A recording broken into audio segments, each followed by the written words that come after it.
Om Swastiastu.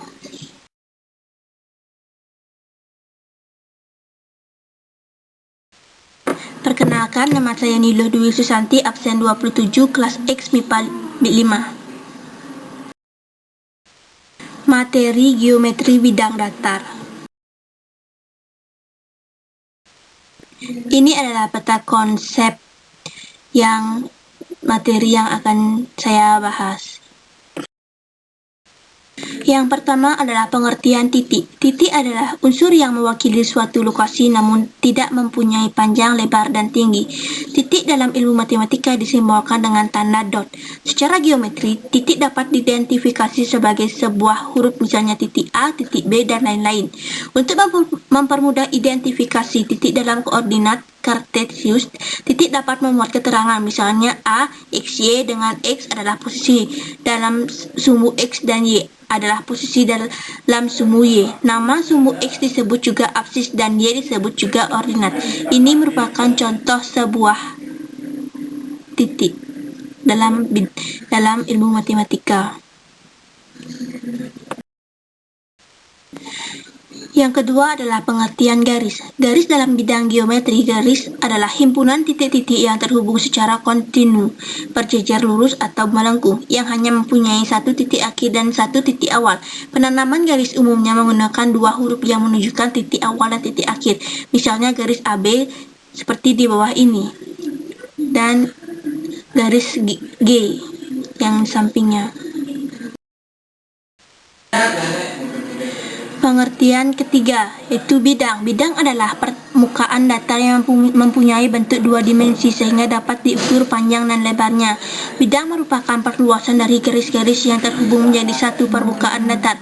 Bidang datar memuat unsur-unsur yang lebih kompleks dari garis dan titik, tergantung bentuk bidang. Berikut bentuk bidang itu segitiga, persegi, persegi panjang, jajar, genjang, belah ketupat, layang-layang, trapesium, dan lingkaran. Ini merupakan bentuk sebuah bidang, bidang A dan bidang ABCD. Aksioma. Aksioma juga disebut postulat. Aksioma diartikan juga sebagai suatu pernyataan yang memuat istilah dasar dan istilah terdefinisi dan tidak berdiri sendiri dan tidak diuji kebenarannya.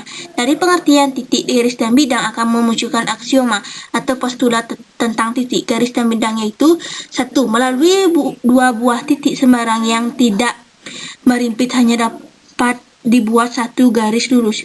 2. Melalui tiga titik sembarang hanya dapat dibuat satu buah bidang. 3.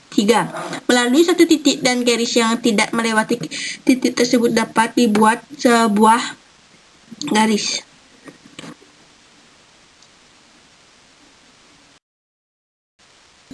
Kedudukan titik terhadap garis. Kedudukan titik terhadap garis dibedakan menjadi dua, yaitu titik terletak pada garis dan titik terletak di luar garis. Kedudukan titik terletak pada garis dan titik terletak di luar garis dapat dianalogikan seperti burung yang hinggap di kabel listrik seperti pada gambar ini. Gambar tersebut merupakan segerombolan burung yang hinggap di kabel listrik. Misalkan burung-burung tersebut adalah titik dan kabel tersebut adalah garis, maka burung yang hinggap di kabel listrik dilingkari merah dapat dikatakan sebagai titik yang terletak pada garis. Jadi sebuah titik dikatakan terletak pada garis jika titik tersebut dapat dilalui oleh garis seperti gambar di bawah ini.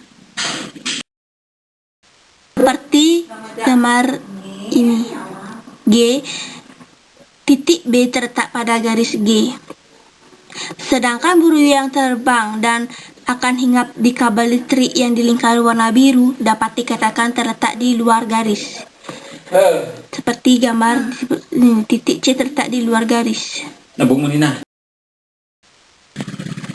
Kedudukan titik terhadap bidang. Kedudukan titik terhadap bidang dapat dibedakan menjadi dua, yaitu titik terletak pada bidang dan titik terletak di luar garis. Sebuah titik dikatakan terletak pada bidang jika titik tersebut dapat dilalui oleh bidang, seperti gambar di bawah ini.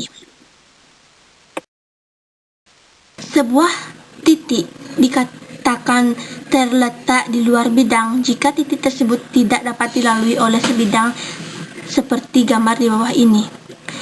titik D yang berada di luar bidang A. Nah, dari materi-materi yang tadi, saya dapat membuat soal seperti yang mudah.